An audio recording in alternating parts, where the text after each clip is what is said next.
I was asked tonight to do a video on my garage door. Now, 12 years ago, I put this lift in, and I had a garage door opener. I didn't want to lose my garage door opener. Okay, so I mounted my garage door opener up there. My ceiling's 12 feet tall. Okay, and up there was pretty useless. So what I did was, I don't know if you could see on the garage door opener, you could even see the two blocks with the two pulleys. I think, if I remember right, I'd have to count, there's a total of 22 pulleys and 116 feet of cable to do this. Right now there is one cable missing. And the cable's not missing because this garage door broke. It never broke. I just never figured out a way to put a safety in here if I lost power. But I did use it. I used it for like 5 years. And then I just pulled the release on it and I used the door manual. Okay, and then as time went on, I needed the cable for something. So now I'm being hounded to put a new piece of cable on there, and they'll even buy it for me, just so I can get the door operational again.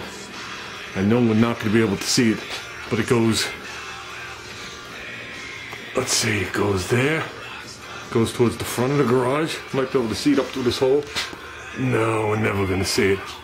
I know up on the forward wall, if I remember right, there's 4 pulleys, and they're pointing downward. So the pulleys are actually vertical, coming down. Then you got a series of pulleys here. Okay? And you can see the right side of this door is still hooked up. You still see the 2 cables coming down and go here, because you need 1 cable to lower the door and 1 cable to lift the door. It's in a complete U. And that's just for one side. Okay? And then the cable came down. There's an extra pulley here for it to ride on. Then it went down. And when you can't see it, I had to go below the door. I had to dig down and put another pulley down there. Okay? And the cable actually rides right here. Okay?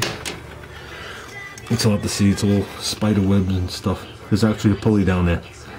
Okay, now, the other 2 pulleys don't have anything on them, but they came over here.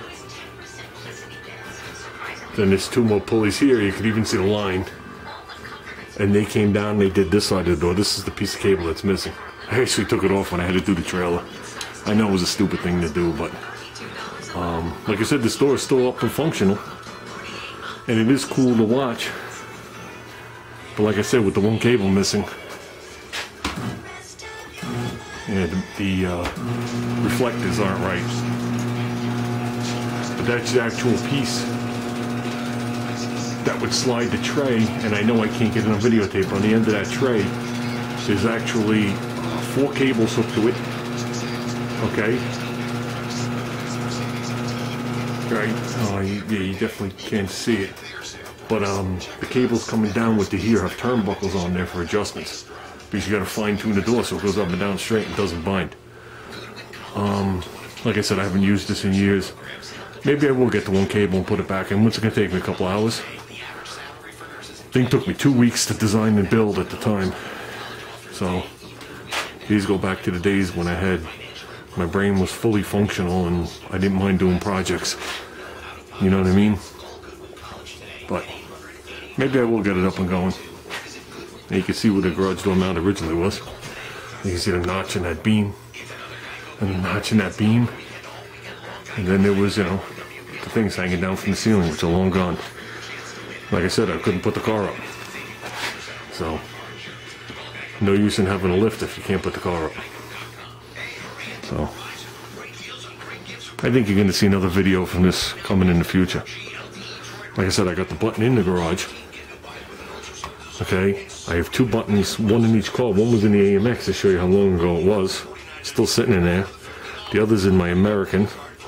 And I got the keypad on the outside, and the keypad on the outside went bad. And that's what made me come to the realization that I better stop using this door.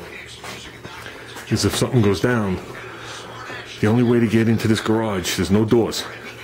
Okay? There's a split level house. And above the garage, I still have in the peak, it's like an 8-foot ceiling.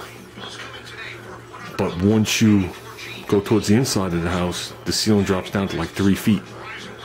And the actual roof rafters have been changed to vault the ceiling on one side. So they come straight through the attic. So you would actually have to go up and climb through all those beams to get here. And then somehow get from down there to here. with like a rope or something. So there you go. My son's first chopper he built when he was a kid. Springer front end. Nice raw spike. Used that bike for a while. Has a little horn on there. Had training wheels on it. He put head training wheels on there till they were bald. Then he moved up to the next chopper he built. So he also has an Apollo 3-speed up here with a shifter here. So it's an older one. It's older than like 73, 74. And he's got a Schwinn up here. I got a Ross Apollo 5-speed with a Springer front end on it, and a big sissy bar.